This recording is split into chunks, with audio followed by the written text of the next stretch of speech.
اور اسی واقعے پہ بات کریں ہمارے ساتھ موجود ہیں مفتی شاہد عمران۔ مفتی صاحب بہت شکریہ آپ کے وقت کا۔ مفتی صاحب کیا وجہ ہے کہ ہمارا معاشرہ اتنی توہم پرستی کی جانب بڑھ رہا ہے کہ ہم اپنے سر میں کیل بھی ٹھکوا سکتے ہیں کسی بھی مقصد کے لیے؟ پشاور میں ایک واقعہ پیش آیا ہے جہاں ایک خاتون ہے، عامل کے کہنے پر انہوں نے اپنے سر میں کیل ٹھونک لی تاکہ انہیں بیٹا پیدا ہو جائے۔ اس وقت عامل کو گرفتار نہیں کیا جا سکا ہے، لیکن جو خاتون ہے یقینی طور پر ان کی حالت بھی تشویشناک ہے۔ تو آپ سے جاننا یہ چاہ رہے ہیں کہ اس طرح کے جو واقعات ہمارے معاشرے میں ہو رہے ہیں، بہت سارے اس سے پہلے بھی اس طرح کے واقعات پیش آئے ہیں، لیکن لوگ اس توہم پرستی سے باز نہیں آتے۔ بسم اللہ الرحمن الرحیم والصلاة والسلام علی سید الانبیاء والمرسلین وعلی آلہ واصحابہ وعلی بیتہ اجمعین۔ الصلاة والسلام علیکہ یا سیدی یا رسول اللہ وعلی آلہ واصحابہ یا سیدی یا خاتم النبیین و خاتم المعصومین۔ تو اس حوالہ سے میں یہ عرض کرنا چاہوں گا کہ دین جو کہ دین اسلام ہے اور یہ دین فطرت ہے، اور اس دین کے اندر اللہ تبارک و تعالی جل جلالہ نے جو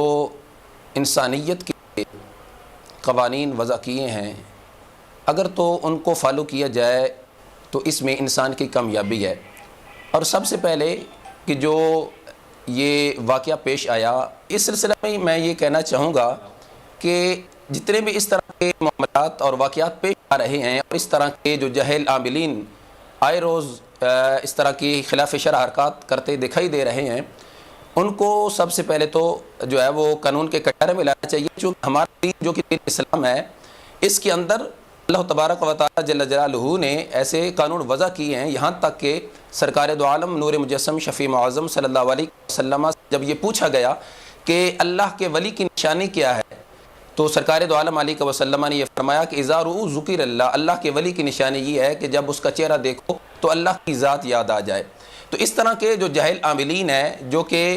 خلاف شرع کام کرتے ہیں، سنت کے تارک ہیں، صلاۃ کے پابند نہیں ہیں، اور اس طرح کے جتنے بھی کام کرتے ہیں ان کا قرآن سنت سے کوئی بھی دور دور تک تعلق نہیں ہے، لہٰذا اس طرح کے جو جاہل عاملین ہیں ان کے خلاف قانونی کارروائی کی جائے۔ اور پھر جو ہمارا دین ہے، ہمارا مذہب ہے، اس میں سب سے پہلے تو یہ ہے کہ اللہ تبارک و تعالی جل جلالہ کی ذات سے اگر کوئی چیز انسان مانگتا ہے تو اللہ کی ذات اس کو عطا فرماتی ہے۔ اور پھر جو اللہ کے پیارے لوگ ہیں، برگزیدہ بندے ہیں، اگر اللہ تعالیٰ کی جو دی ہوئی تعلیمات ہے قرآن سنت کی روشنی میں اگر اس پر عمل کر کے اگر کسی سے اس طرح کی کوئی چیز جو ہے وہ اللہ کی برگاہ سے طلب کی جاتی ہے تو اس میں قباحت نہیں ہے۔ مگر یہ جو پشاور کے اندر واقعہ ہوا ہے کہ ایک جاہل عامل نے ایک جو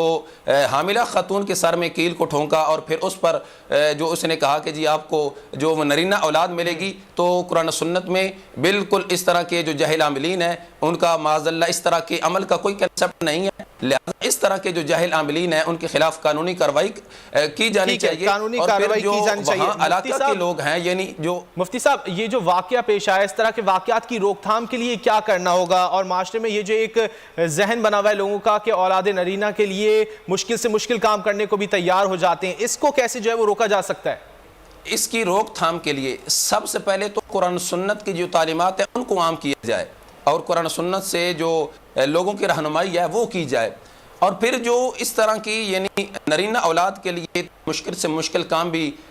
کرنے کو انسان تیار ہو جاتا ہے، تو اس کے لیے قرآن مجید فرقان حمید میں ہی رب ذوالجلال نے یہ فرمایا ہے رب لا تذرنی فردا وانت خیر الوارثین، کہ یہ آیا کریمہ اگر اس کی کثرت کی جائے، تلاوت اگر بار بار اس کی جائے، اللہ کی برگاہ میں اس کی کثرت کر کے اللہ کے برگاہ سے جب دعا کی جائے تو اللہ کی ذات جو ہے وہ نرینہ اولاد سے بندے کو نوازتا ہے۔ تو اس کے لیے میں یہی کہنا چاہوں گا کہ سب سے پہلے جو بنیادی کردار ہے وہ علماء کا ہے، جو قرآن سنت میں اسپیشلسٹ ہیں، تو ان کو چاہیے کہ وہ قرآن سنت کی تعلیمات کو عام کریں، اور جو اس طرح کی مایوس عوام ہیں، لوگ ہیں، ان کے سامنے قرآن سنت سے جو ان کے مشکلات کا حل ہے وہ پیش کریں۔ اس طرح کے جو واقعات ہیں ان میں روک تھام ہو سکتی ہے۔ ٹھیک ہے، مفتی شاہد عمران صاحب ہمارے ساتھ موجود تھے اور ان کا یہی کہنا تھا کہ